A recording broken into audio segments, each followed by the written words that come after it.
Patrick Chassonnet, donc vous avez écrit un livre intitulé Les racines libertaires de l'écologie politique, dans lequel vous parcourez le chemin d'un certain fondateur. Alors on a parlé de Élisée Reclus, de Jacques Ellul, Bernard Charbonneau, Ivan Illich, et puis le dernier auteur que vous présentez est peut-être celui qui est le moins connu en France, donc c'est Murray Bookchin, qui a été une des grandes figures de la gauche radicale américaine dans la seconde partie du XXe siècle.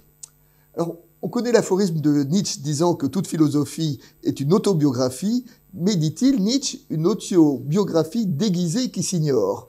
Dans le cas de Bookchin, elle ne s'ignore pas beaucoup et on peut vraiment faire un lien entre sa pensée et sa biographie. Pouvez-vous nous le présenter en quelques mots ? Il disait de lui qu'il avait été élevé comme un bébé en couche culotte rouge, c'est-à-dire qu'il a en effet eu une grand-mère maternelle qui a pallié l'insuffisance de ses parents. Le père était totalement absent du foyer et la mère l'élevait à coups de calotte et l'emmenait au cinéma.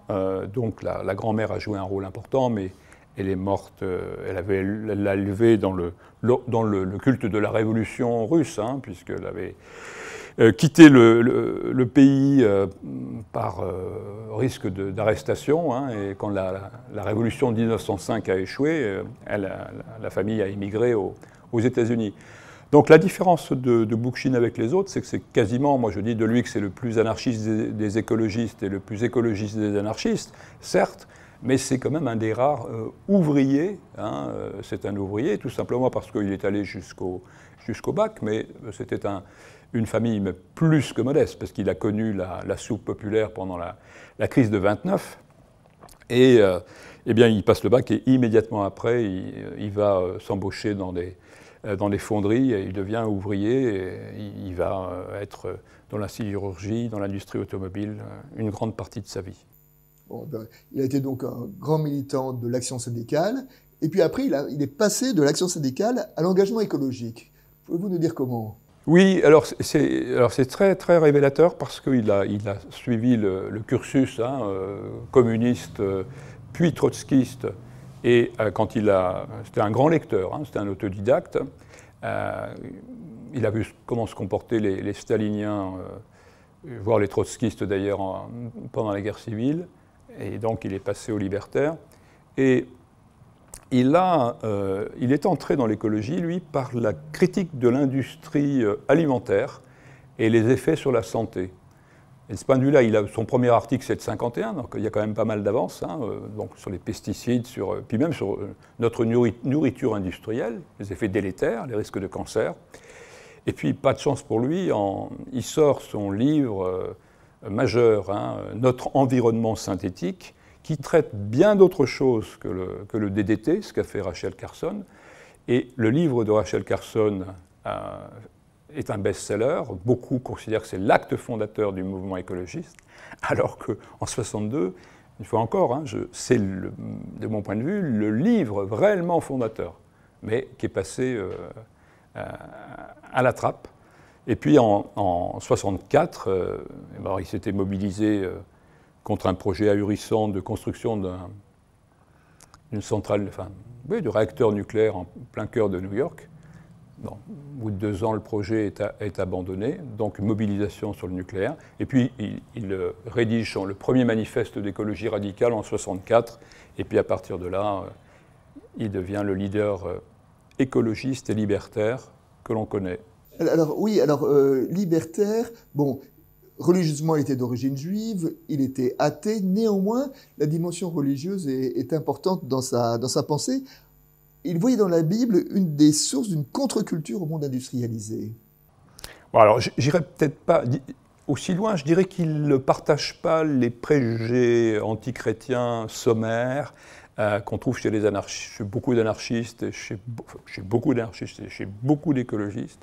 C'est-à-dire qu'il a bien compris, il le dit bien, il trouve même aussi un prophète anarchiste ou pré-anarchiste dans la Bible, Amos, mais au-delà de ça c'est anecdotique. Ce qui est important, c'est qu'il rend grâce, si on peut dire, au christianisme d'avoir rompu avec l'image du cycle de l'éternel retour qui nous enferme dans l'impossibilité justement de créer notre propre histoire. Et ça, là, de ce point de vue-là, pour lui, le christianisme permet le salut et dit que ça veut dire que l'action de l'homme sur terre, elle peut changer les choses. On peut gagner le ciel, mais on peut aussi changer les choses. Donc ça, il rend grâce au christianisme pour ça. Alors, à la différence de Ellul, Bookchin avait un regard positif sur certains aspects de la technique qui, disait-il, a aussi libéré l'humain d'un travail harassant, et il a été ouvrier, donc il sait de quoi il parle. Et avec lui, est-il utopique de penser à un usage positif de la technique ? Alors sur la question de la technique, eh bien, il a tendance à croire, au point d'ailleurs de verser dans ce qu'on peut appeler une illusion techniciste, de croire qu'il suffirait de décentraliser la technique pour que la technique perde, ou la technologie perde tout effet néfaste. Ce qui lui a permis d'écrire des fois des choses un petit peu étonnantes sur le nucléaire, paradoxalement. Et comme si le fait d'être du petit nucléaire serait bien, pourquoi pas, mais enfin ça me semble pas très convaincant. Après avoir écrit, il y a des contradictions, hein. Bon, mais ça, c'est pas la peine d'en faire le procès. En revanche, il a été très précurseur parce qu'il l'a mis dans la deuxième partie de sa vie, à partir de 72, et même un petit peu avant. Il enseigne dans des universités libres, si on peut dire, et alternatives, et il développe les maisons solaires, hein, l'éolien, les maisons solaires. Vraiment, les maisons solaires, d'ailleurs, des systèmes extrêmement au point, ce qui fait que ça veut dire que techniquement, on pouvait les réaliser depuis très longtemps, hein, aux États-Unis en 72. Je dirais que c'est assez courant, finalement, on sait les faire. Et donc ça, il a cette tendance qui fait pas de lui un adversaire du progrès technique, bien au contraire. Dans son analyse de la modernité politique, Bookchin a pensé les rapports de domination. Et en cela, il a rapproché les mouvements écologiques des mouvements féministes, éthiques, politiques, en faisant du changement individuel, du changement de comportement, le moteur de la révolution. On a presque l'impression, après, notamment de la façon dont vous le présentez, qu'au bout d'un moment, il a été un peu déçu par ses compagnons de lutte. Oui, alors, ce qui a été quand même important, c'est la rencontre avec les féministes au début des années 60 aux États-Unis, et qui lui ont fait prendre conscience de ses propres penchants machistes. Et à partir de là, il va avoir de cesse que de rapprocher les deux mouvements, mais très concrètement en Nouvelle-Angleterre, hein, et dans le Vermont. À la fin, c'est vrai que les dernières parties de sa vie, alors que c'est le moment où justement il va avoir de l'influence, notamment sur l'expérience qui est menée en Syrie, au nord de la Syrie, par les Kurdes, ce qu'ils appellent, le PKK appelle le Rojava.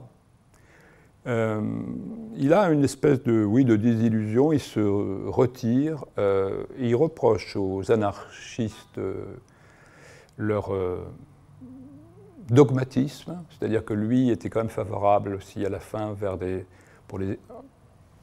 à des expériences municipales très localisées, très ponctuelles. Donc pour un anarchiste pur et dur, beaucoup de gardiens du temple lui reprochent ça en France, hein. Donc c'est la compromission. Et puis, deuxième chose, leur individualisme invétéré, c'est-à-dire qu'ils refusaient la moindre organisation. Et après, comme il aimait quand même les petits groupes, il s'est retiré un peu chez lui avec sa dernière compagne pendant les dernières années, et puis des petits groupes chez lui. Puis il était perclus très tôt d'arthrose, hein, vu le métier qu'il a fait, et donc il ne bougeait pas, et les dernières années n'étaient pas forcément très agréables. Son projet politique, disait-il, consistait à déprofessionnaliser la politique afin de rendre le pouvoir aux citoyens. L'idée est belle, sauf qu'on ne voit pas très bien comment elle peut être mise en œuvre au niveau d'un pays. Oui, alors justement, un pays tout entier, non, l'alternative, c'est de certainement pas faire comme voulaient faire les écologistes aux États-Unis, c'est-à-dire conquérir le pouvoir par le haut et présenter des candidats au présidentiel. Lui encore, sa formule, c'est Alors elle s'applique, c'est vrai qu'elle est plus adaptée à un régime fédéral, hein, donc qu'à un régime unitaire comme la France qui a été construit par le haut. Hein. Mais de toute façon, c'est de radicaliser la République et puis justement de prolonger des libertés qui ont déjà été chèrement acquises, les reconquérir si elles ont été perdues. Et puis donc, c'est de développer une fois encore des petits groupes, c'est-à-dire c'est un projet de municipalisme libertaire qui part le bas. Et à défaut, c'est ce qu'il a fait, c'est-à-dire c'est éventuellement soutenir, et c'est ce que font à l'heure actuelle des partisans de Bookchin, c'est des listes dites citoyennes, des listes dites participatives, c'est investir les conseils municipaux, et c'est un mouvement qui, d'ailleurs ils tiennent des conventions, depuis 2012 en France environ, eh bien, il y a des rassemblements de partisans de Bookchin qui, très concrètement dans les communes de France, s'inspirent de Bookchin. Et il y a même une influence directe de Bookchin dans le mouvement très hétéroclite, j'en conviens, des Gilets jaunes. Patrick Chastenay, merci à travers la présentation de ces 5 auteurs que nous avons parcourus dans ces vidéos de nous aider à penser les questions d'aujourd'hui. Merci à vous.